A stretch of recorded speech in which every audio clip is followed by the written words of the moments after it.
एकदम सोडला तर गाडी झटक्याने बंद पडते. आता हे बघा,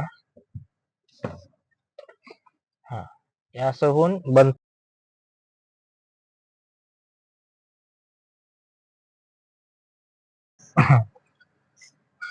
हॅलो एव्हरीवन, स्वागत आहे तुमचं आणखी एक नवीन व्हिडिओमध्ये. तर आज हा आपला ड्रायव्हिंग लेसनचा सिरीजचा आहे ना, सेकंड पार्ट आहे. एक पार्ट ऑलरेडी आलेला आहे, चॅनल वरती आहे. पाहिला नसेल तर तुम्ही डबल जाऊन पाहू शकता. प्लेलिस्ट मी करणार आहे, त्या प्लेलिस्ट मध्ये मी टाकेन सगळे चॅनल आणि ह्या व्हिडिओच्या ह्याच्यामध्ये पण दिसेल. तर आज हा सेकंड पार्ट आहे. तर आपण यामध्ये आज बघणार आहोत क्लच कसा ऑपरेट करायचा. म्हणजे क्लच कशा गिअर शिफ्ट केल्यानंतर क्लच कसा सोडायचा, फर्स्ट गिअर वरती गाडी कशी उचलायची वगैरे, हे आपण आजच्या या पार्ट मध्ये पाहणार आहोत. गाडी स्टार्ट करताना चावी इथे लावावी लागते. फर्स्ट, परत एकदा, ते दोनदा, आणि नंतर थर्ड टाइम क्लच प्रेस करून स्टार्ट नंतर गाडी स्टार्ट होते. हे BS6 असल्यामुळे या क्लच कंपल्सरी प्रेस करावंच लागतं. क्लच प्रेस केल्यानंतरच गाडी स्टार्ट होते. आणि जेव्हा आपल्याला गाडी ऑफ करायची आणि काढायचं तेव्हा एकदा बंद, परत थोडंसं आतमध्ये प्रेस करून परत एकदा बंद आणि मग बाहेर. ओके, झालं. तर आपली ही गाडी BS6 असल्यामुळे याचा RPM हाय जातात 1500-2000 RPM पर्यंत. ते कूल डाऊन होण्यासाठी थांबावं लागतं, एक 5 ते 10 मिनिट थांबावं लागतं. नंतर हे ड्रॉप होतं, ड्रॉप होऊन एक. तर आता ही गाडी स्टेबल आहे, थांबलेली आहे. तर ह्यामध्ये आता फर्स्ट गिअर वरती आपण गाडी उचलणार आहोत. तर फर्स्ट गिअर टाकण्यासाठी पहिलं बघा, हँड ब्रेक वगैरे लावलेला आहे, हँड ब्रेक, आणि गाडी पूर्ण असे थांबलेली आहे. तर त्यावेळेस काय करायचं, क्लच बघा, पहिले क्लच प्रेस करायचा, नंतर गिअर फर्स्ट म्हणजे पूर्ण इकडे घेऊन पुढे फर्स्ट गिअर, परत नंतर हँड ब्रेक करताना ब्रेक वरती प्रेस करायचं, ब्रेक दाबायचं, आणि नंतर हँड ब्रेक करताना थोडस अप करून बटन दाबायचं आणि खाली घ्यायचं. आता फर्स्ट गिअर सोडताना आता गाडी थोडीशी उतारावरती आहे, त्यामुळे पहिलं ब्रेक दाबून थोडस क्लच सोडायचं. मग जेव्हा गाडीचं थोडस मुवमेंट वाटेल तेव्हा गाडी क्लच सोडायचं. आता गाडी मी पूर्ण क्लच सोडलेला आहे तरी थांबलेली आहे. जसं जसं आणि थोडं क्लच सोडेल तशी गाडी हळूहळू पुढे जात आहे. जसं हळूहळू मी क्लच होतो, मी आणखी ऍक्सिलेटर मी दिलेलं नाही, तरी गाडी हळूहळू हळूहळू हळूहळू पुढे जात आहे. ते फर्स्ट गिअर वरती पुढे गेले कारण का गाडीमध्ये लोड काही नाही, सध्याला मी एकटाच बसलेला आणि पूर्ण गाडी रिकामी आहे. त्यामुळं फर्स्ट गिअर मध्ये गाडी उचलली आहे, पुढे गेले. जर समजा तुमच्यासोबत पॅसेंजर वगैरे गाडी भरलेली असेल तेव्हा हे असं नाही होणार.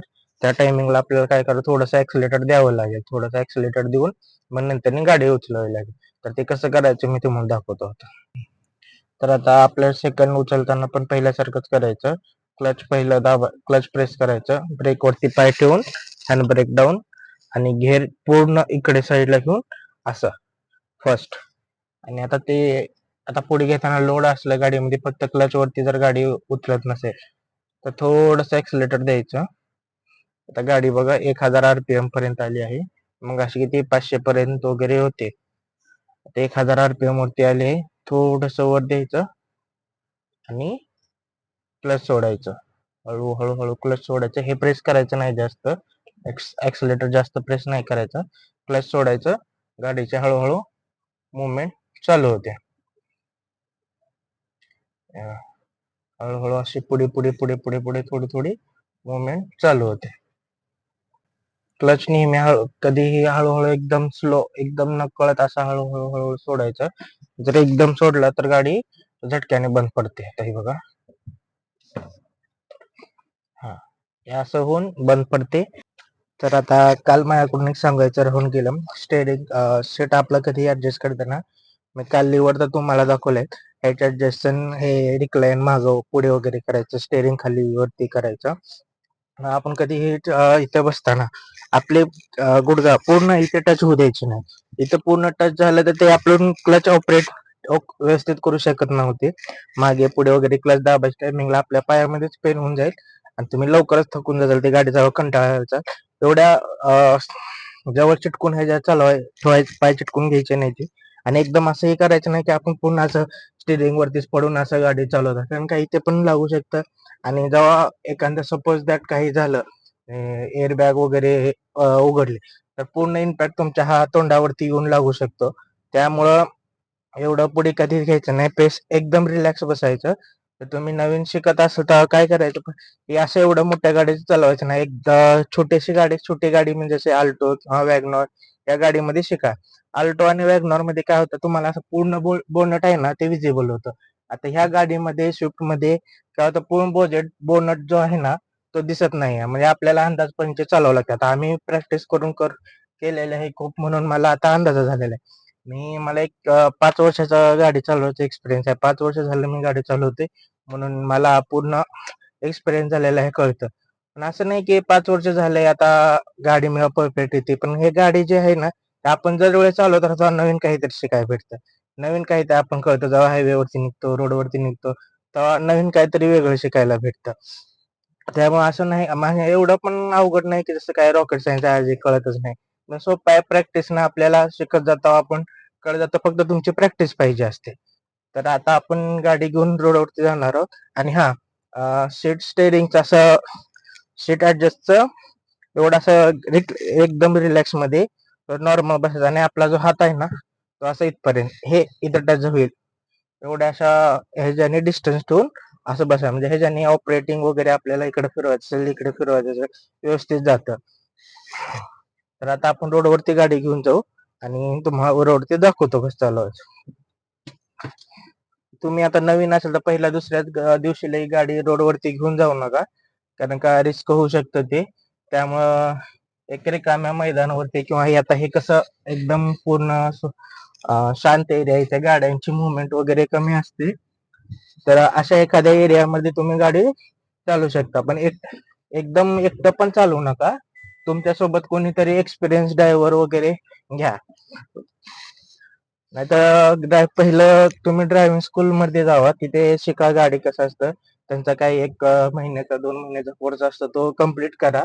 पूर्ण शिका. गाडीवरती हात बसल्यावरती तुम्हाला सगळं कळल्यानंतर आपली हे गाडी चालवायला शिका. तिथं तुम्हाला अंदाज येईल कसं चालवायचं असतंय, काय असतंय. व्हिडिओ बघून तुम्हाला फक्त ऑपरेटिंग सिस्टीम थोडीफार कसं असतं, कसं युज करायचं वगैरे तेवढं कळून जाईल. पण पूर्ण नॉलेज जेव्हा तुम्ही प्रॅक्टिस करचाल, जेव्हा तुम्ही प्रॅक्टिकली ड्रायव्हिंग करचाल, त्यावेळेस तुम्हाला पूर्ण गाडीचं नॉलेज येईल. ते व्हिडिओ बघून तुम्हाला एक सपोर्ट भेटतं फक्त.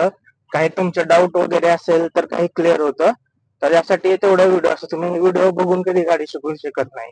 व्हिडिओ बघून फक्त तुम्हाला समजू शकता. जर तुमच्या ड्रायव्हिंग स्कूलमध्ये तुम्हाला काही गोष्टी सांगायच्या राहून गेल्या असतील, किंवा काही तुम्हाला असं कोणी तुम्ही शिकला असाल घरच्याकडून, तिथून तुमचं काय कन्सेप्ट क्लिअर नसेल, तर या व्हिडिओच्या माध्यमातून तो कन्सेप्ट वगैरे तो क्लिअर होऊन जातो. फक्त त्याच्यामध्ये एवढंच. पण तुम्ही जेव्हा प्रॅक्टिकली गाडी चालवचाल स्वतःहून, तेव्हा तुम्हाला कळतं.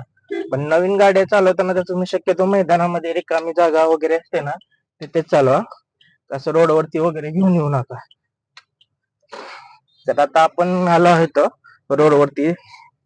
तर आता इथं चालवताना, आता आपण ह्या साईडला कधी इकडे गाडी चालवायची, आता सध्या तिकडं कन्स्ट्रक्शनचं काम वगैरे चालू आहे, गाड्या वगैरे पार्क आहेत, त्यामुळे मी इकडे घेतलेले आहे. नाहीतर आपण नेहमी गाडी चालवताना रोडच्या त्या साईडनं गाडी चालवायची. कारण का इकडं ही जी लेन असते ना, ही ओव्हरटेकिंगची लेन असते, त्यासाठी ठेवायचं. पण आता ही सध्याला इथं एरियातलं ते सगळं पार्किंगचे वगैरे गाड्या लागल्या, त्यामुळे आपल्याला त्या साईडनं गाडी चालवावी लागते. आता हे बघा, आता थांबल्या रोडवरनं गाडी कशी उचलायची. फर्स्ट म्हणजे फर्स्ट गिअरला जेव्हा आपण उचलतो तेव्हाच जरा हे लागतं ते, म्हणजे उचलायला जरा त्याला पॉवर जास्त लागते. जेव्हा सेकंड गिअर, थर्ड म्हणजे स्पीड मध्ये जेव्हा गाडी मुवमेंट असते, तेव्हा काही प्रॉब्लेम, म्हणजे आरामात उचलते ती गाडी. पण फर्स्ट टाइम आपल्या पहिल्या गिअर वरतीच उचलताना गाडीला जरा जपून उचलावं लागतं. क्लच हळूहळू सोडून, नाही तर ती गाडी बंद पडते झटके खाऊ खाऊ. तर बघा आता आपण कसं चालवतो. फर्स्ट गिअर, त्याच्यामध्ये हळूहळू क्लच वरतीच गाडी पूर्ण उचललेली आहे. आता थोडस स्पीड बघितल्यानंतर क्लच सोडल्यावर एक्सेलेटर दिलाय इकडे रोडवरती.